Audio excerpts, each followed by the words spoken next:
Hello, folks. So, on the radar, December 11th, not much to share. I saw a piece put up by Eric Lee on Medium. He was commenting on 7 philosophies on the future, frankly, by Nate Hagens. He had some extremely good points to make. And I also kind of really relate to his version of the future, which is delusional because none of us know what the future will bring. And he pointed that out. But anyway, in my story, the future is kind of weirder because it's a fictional story. It's just a story, but meant to be entertaining, and maybe people will learn something from watching it. You know, what did you learn from The Wire? Or what did you learn from the House of Cards series? Or what did you learn from West Wing, right? There's a series called Deep State, and it says the quiet part out loud that, you know, the CIA does a whole bunch of illegal stuff as if they really cared about the law because they're above the law, beyond the law, underneath the law, of their own law, blah, blah, blah. So that piece, I mentioned Eric Lee's stuff. It's very snarky. It's called Snarky Medicine for the End Times. Ironic humor isn't the answer, but I can't help but be snarky because I'm frustrated after watching everything play out for decades. And in particular, holding out hope since 2001, and then what happened then, and then 2008, and what happened then, and then the whole shite show from 2008 till today. Things just haven't gone my way.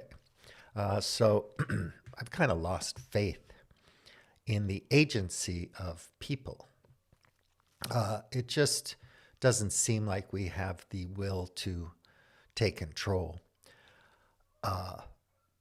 It's just not going to happen. So the players are going to play their game, and we're all accelerationists. We are going to double down on modernity and our, consumer way of life, I think, until something terrible happens. And, a lot of people have that opinion.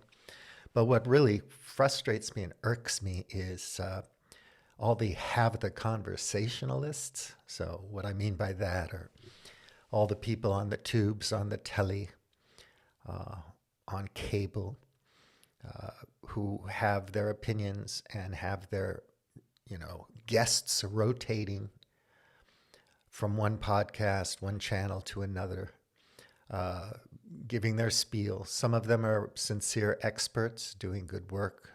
Some of them are just pundits or people with opinions. And of course, the cool ones have all done something, like Jim Rutt, done a lot of things. Or Nate Hagens, he worked on Wall Street, claim to fame. Or Jamie Wheel, he's the consultant to all the big players. And Schmachtenberger, autodidact, who's a consultant to all the big players. And the gold hawkers, and the cryptocurrency hawkers, and the life extensionists, and the techno nerds, and all those kind of people. Peter Thiel, Elon Musk, and super fans stick together and love being super fans. There's nothing they love more than being a super fan. And so the whole thing just continues down one track, and you may be optimistic about it. Eric Lee, I think his optimism comes from just understanding that things are going to happen according to nature's rules, and that's going to be that, and that's not a bad thing or a good thing in terms of what we think as, what he calls, our selected conquering humans, hominins, homo arrogantist, or whatever, homo storyteller. things are just going to happen. And of course, today, I mean, you can work hard, buy a lottery ticket, and just try to enjoy a happy, good life. And whatever happens, happens. I mean, we really don't care about the environment or climate change, global heating. We don't care about the great game. We love the players. We love the great game. And we don't care what happens in the Middle East or China or something, unless it's good for us financially or something. We don't care that much. We may think we care, but we really don't, because none of us are going to do anything about it. We're not going to become revolutionaries. We're not going to become community organizers. We're not going to sacrifice our time and energy and money to create something else because we like what we have right now. So why would we do that? That would be crazy. So anyway, I have a reference to The Gods Must Be Crazy, an old movie back in the 70s about a San bushman in South Africa. He finds a Coke bottle, and then he walks to the edge of the earth to take the Coke bottle back to the lunatics, the modern techno-industrial human beings who created something crazy like a Coke bottle. What the hell is that? How stupid, you know? Anyway, it's a classic movie. It's really cute. Watch it if you can find it. Yeah, so it's snarky as hell. If you like snark, I go ahead and read it. And look at Eric Lee's work. I'm really running low on interest of watching anybody anymore. I still learn things from people I watch, so I'll keep watching them or reading books and whatnot. But it's becoming more and more pointless in the sense that I don't know what's coming of it other than being entertained, learning something, feeling better about myself, virtue signaling, or feeling righteous because I understand there's a problem. And maybe there isn't a problem, and a lot of people think I'm insane. I'm a lunatic. And so obviously I'm living a nice life, so I don't have any complaints like that. At the moment, I'm healthy, so that's a good thing for me and mine. And we will see what happens, you know. Was the Syria thing a trap? Are they going to attrit the Israelis and turn the tables like America did into the Soviet Union and Afghanistan? I mean, who cares? One great game episode after another, and it never changes. So I guess we're going to double down on this great game until it collapses. So that's what Overshoot and Collapse is about.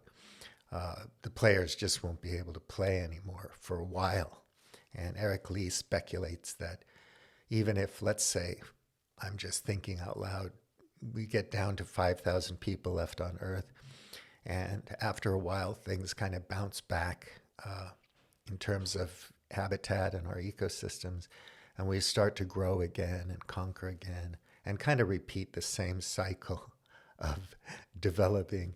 Let's say we dig down, we find a computer chip, and some clever people 100,000 years from now figure out how to do something with it, and we start the whole game all over again. We just reboot it.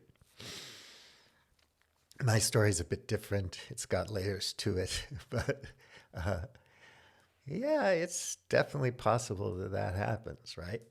So boom and bust, that's capitalism. You buy low, sell high, you short stock, and you know where to put your money. Buy gold now, buy crypto now, you know, whatever. And you get what you can out of it, out of the trade, out of the capital on capital returns. And you buy some stuff and live a pretty hot and cool life. I'll never be cool. I'll never be likable like that. And I'm not going to go trying to come off as some kind of expert or guru. I just can't do it. I have to laugh at myself. So I won't be monetizing anything. My opinion won't be worth anything. So that's just that. But if you're interested in continuing to watch this channel, I'll be here once in a while, sharing some things I bump into that you might find interesting. Of course, we all have our algorithms barking at us, and we all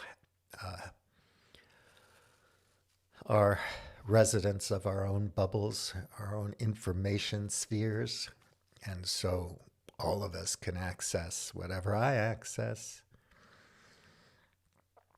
I'm just disappointed that more pundits and experts and podcast hosts aren't talking about how to take power from the players, how to hate the game and the players, and then take power away from them. I'll never have enough money to have a private army big enough to beat Peter Thiel's private army. And Assad's army was starving to death at $4 a month paycheck and disappeared eventually. What's the game? I mean, as a player, as somebody who watches the game, do you have the game theory to figure out what the stratagems are, what the tactics are, what Erdogan really wants and Putin really wants and all that? And then you have millions of people on Medium and Substack with opinions on the matter. And of course, we don't know anything. We really lack information. And if you're into game theory, lacking information is fatal. You just can't make good plays without good information. So that's a big game, you know, how do you handle that? Misinformation, dark psychology, marketing, public relations, you know, you're throwing all kinds of weirdness out there, noise into the world, trying to throw your opponent off balance while you make your moves. And you do that until you die. And maybe you have a building named after you, Trump Tower or something, and that's your legacy. 20 years from now, when New York City is populated by goats, somebody walks through Manhattan and sees a dilapidated building with Trump's name on it and wonders, who's this Trump? Or what does Trump even mean? Were they playing spades or bridge or something in that building? Anyway, that's basically it. So if you want to read that, I'll put the Substack URL in the description to this video. So have a wonderful hump day. It's Wednesday here in Portugal. I've got my Nate Hagens-esque hat on because it's kind of cold and it makes me look cool. But I've never been on Wall Street, so I'm pretty much a nobody. But that's okay. I don't mind. Hopeless, helpless, and powerless isn't so bad. Take good care. Have a nice rest of the week. Bullion tea. Out.